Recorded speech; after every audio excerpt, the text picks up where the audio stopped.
pero la recompensa de serle fiel al evangelio que yo predico es la transformación de tu cuerpo. Y esto no es en vano, esto no es en vano. La recompensa va a ser esa. Y pronto recibimos esa transformación. ¡Pronto!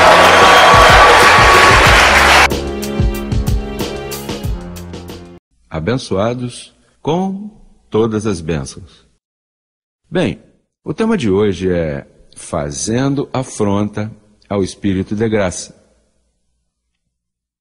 Vamos ler Hebreus 10, 29, e diz: quanto maior castigo pensais que merecerá aquele que pisotear ao Filho de Deus e tiver por imundo o sangue do pacto, no qual foi santificado, e fizer afronta ao Espírito de graça? Bom, e podemos nos perguntar o que é o Espírito de graça? Porque esse Espírito de graça é o Espírito de conselho. Diz que o menino tinha o Espírito de conselho quando Isaías profetizou acerca do primeiro véu. Então, Espírito de graça esteve ausente da terra até 1973. Espírito de graça é um espírito de ciência e de ensino. Então, ao estar tanto tempo ausente, ou fazer afronta a esse espírito de ensino que sai pelos lábios de Jesus Cristo homem. É bem perigoso. Por quê? Porque o Espírito de graça, o que significa é que para levantar esse trono do Espírito de graça, esse trono da graça, houve um homem chamado Filho de Deus, Jesus de Nazaré, que derramou sangue. E ele derramou sangue para conseguir tirar o pecado do meio, conseguir destruir Satanás e conseguir colocar os escolhidos nos benefícios do melhor pacto estabelecido sobre melhores promessas. Então, houve sangue derramado, sangue inocente. E fazer afronta a todo esse andamento de verdades é bem perigoso para o não crente e para os que forem iluminados. Isso é muito perigoso. Por isso, com muita humildade, a pessoa às vezes faz as perguntas, com muito cuidado, porque aquele que pisotear o pacto de Moisés, ou que violasse, o pacto de Moisés, imagina o que lhe acontecia, que era morte sem remissão. Agora, este pacto é mais poderoso, mais perigoso, porque às vezes eu menciono pessoas ou menciono situações e de repente não acontece nada. Às vezes leva 1, 2 anos, 1 ano, mas a pessoa, ainda que você não veja o juízo ainda, a pessoa começa a entrar em desespero e começa a entrar em problemas e começa... tudo lhe vai mal, o quê? Isso vai pouco a pouco, porque, imagina, Herodes, uma vez, fez afronta ao Jesus de Nazaré e diz que um anjo o tocou e ele expirou, comido de gusanos. Assim, imediatamente, uma coisa espetacular, o juízo. Bom, diz aí mesmo nesse capítulo, horrenda coisa, é cair em mãos do Deus vivo. Por que diz Deus vivo? Porque se Deus existe, ele sempre está vivo, mas quando diz horrenda coisa é cair nas mãos do Deus vivo, é porque ele tomou vida entre os demais seres viventes. Ou seja, quando Deus está na terra, Deus vem ser bem vulnerável, humano, com situações onde não pode expressar todo o seu poder, está em humanidade. Então fazer-lhe a afronta, despertar a ira da cobertura angelical. Isso é bem sério, a cobertura angelical que nós temos. Digo nós, porque é uma só cobertura, e mais ninguém a tem. Crescendo em graça é que tem essa coberta. O sistema religioso não. O sistema religioso, desde um princípio de Pedro, os demais apóstolos, fizeram uma afronta ao Espírito da graça, tendo o sangue por imundo. Um confessionário católico. Isso é debochar de Cristo. Se aproximar desses confessionários católicos. Uma estátua a uma virgem. Isso é fazer afronta ao Espírito da graça. Uma missa, recordação de pecado. Isso é fazer afronta ao Espírito de graça. Uma hóstia, um pedaço de pão, com suco de uva ou vinho, o que for. Olha, isso é fazer afronta. Isso é esgotar ou levar a paciência do Senhor ao sumo. Então estamos em uma etapa bem delicada da culminação do que está acontecendo a nível mundial. Portanto, tem que ter um cuidado tremendo. Olha, Sérgio Prola me escreveu um comentário de Apocalipse 7:2 e diz, capítulo 7, vi também a outro anjo que subia de onde sai o sol.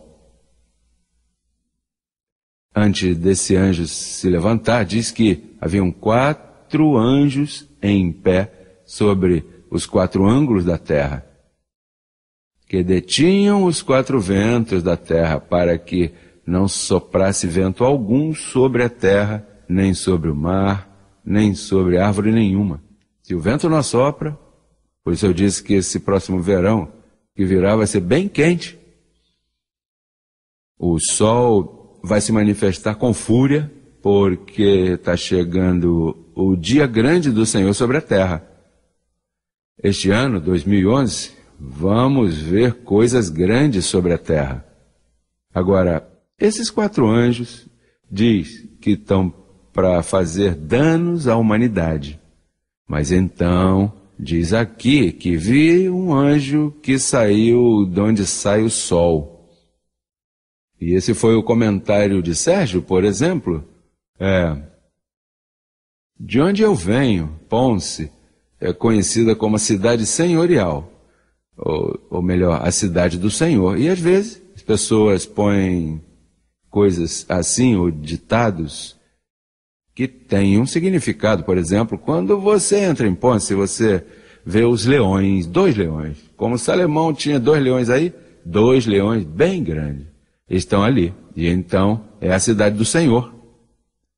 Pois então, aqui diz que esse anjo que se levantou para dar ordens, levanta-te, ó Deus, julga a terra, para dar ordens a esses 4 anjos que estão para fazer danos, diz que esse anjo se levantou e subia de onde sai o sol.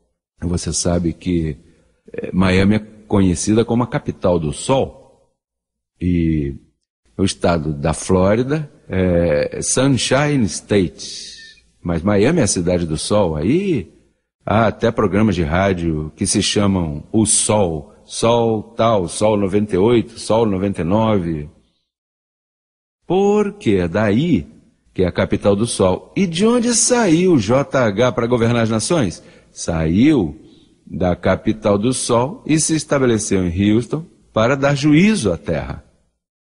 E isso é o que eu faço aqui, sentado, enviando a mensagem de papai para seus escolhidos, advertindo-lhes e dizendo-lhes da proteção que temos, mas também dizendo-lhes que os tempos perigosos e também maravilhosos, porque você sabe que para nós tanto o bem como o mal são bênção, para nós não há nada mal. Porque até o mal é bênção para nós. Porque nós somos como o gato, que você ouvir ele sempre cai em pé. Como queira, ganhamos. A terra ao nosso lado afunda e fica um penhasco aí que você fica em pé. Já vimos isso em Guatemala, faz pouco em Colômbia, onde vinha o deslizamento de pedras e lodo, e havia, em casa, um abençoado aí, pôs o freio e se desviou, saiu por outro lado. Porque olha, que o sol do Senhor está sobre os justos. e os que temem ao Senhor. Ter o temor do Senhor é o princípio da sabedoria. Marlene me escrevia, a irmã de Martinguinho, um panfleto tão lindo dos que têm temor do Senhor. Você sabe que nós que temos temor do Senhor, nos agrada a humildade e não fazemos nada sem antes pensar no Senhor. Ou seja, a mente está atada, está como um chiclete, como diz por aí, né? Pegada ao Senhor. Nós fazemos, comemos, fazemos brincadeira, vamos aqui, vamos às lojas, mas nós estamos aí como agarrados, né? Primeiro, você checa com o teu anjo, a ver como estás caminhando, a ver se os caminhos estão ordenados, que o coxo não sai do caminho. Verdade que sim, Lisbeth? Ui! Isso é um temor reverente? Excelência. Sim, que você não ande como disse Jesus de Nazaré. A que comparar essa geração? A esses jovens que sentam nas praças, falam besteira todo dia e... Não! Nós do Senhor somos pessoas inteligentes. Usamos a cabeça, usamos a sabedoria. Por isso é que o Senhor está edificando a casa. Veja como diz Salmo 127, verso 1. Olha, se o Senhor não edificar a casa, em vão trabalham os que edificam. Isso é profético. Davi já estava dizendo, olha, a menos que o Senhor não se ponha a edificar a sua igreja, em vão trabalham. Olha como estão os edificadores por aí, edificadores protestantes, às vezes as companhias aqui em Texas, que é a casa de um nome, casa daquela, casa disso, e todos diferem, todos têm diferentes faixas, muitos engenheiros que inventam desenhos e brigam aqui no Texas pelos desenhos. E cada qual edifica a casa como quiser, e esse gosta mais e aquela gosta mais. Assim estão por aí os protestantes. Estão a edificação batista, a edificação pentecostal, a edificação católica, a edificação metodista. E todos parecem aos edificadores do Texas, porque todos diferem de plano. Por isso, Davi diz, se o Senhor não edificar a sua igreja, em vão trabalham todos os que estão interpretando a Bíblia com suas próprias interpretações, só crescendo em graça tem uma edificação. Sabe por quê? Porque não sou eu, nem és tu, é fazendo Ele em nós e então, porque esse é um proceder magnífico, nós não buscamos, olha, a carne para nada aproveita, até a de José Luiz, portanto, eu não inventei, eu fui ao perito arquiteto, Deus me pôs o fundamento lá, 2000 anos atrás, o escreveu. Então, ele mesmo veio para sujeitar-se ao que está escrito, as 14 epístolas de Paulo. Assim que eu não posso dizer, olha, eu inventei isso, eu tive um sonho, eu jejuei, eu sacrifiquei, eu caminhei de joelho. Não, aqui ninguém fez nada, nem tu nem eu fizemos nada. Essa é fazendo ele em vós o que é agradável diante dele. O pacto já está escrito, você não tem que buscar receita nova, nem revelações novas, como estão por aí os profetas alucinando e falando mentiras, os astrólogos, que se passam com os signos do zodíaco, olha, vai ser assim, vai ser... Você não pode depender disso, abençoado. A estas alturas, você não pode estar olhando o signo do zodíaco, que se você é touro, que você é peixe, que você é, olha, sagitário. Isso é uma vergonha para um abençoado de crescendo em graça, ele estar lendo horóscopo a essa hora. Sua vida está segura, ele guia teus passos. Pelo Senhor são guiados os passos do homem. Quando ele cair, não ficará prostrado, porque ele sustém sua mão. Nossa vida é segura, e ainda quando parece insegura, está segura. Por isso, a disciplina de Deus é sobre os filhos.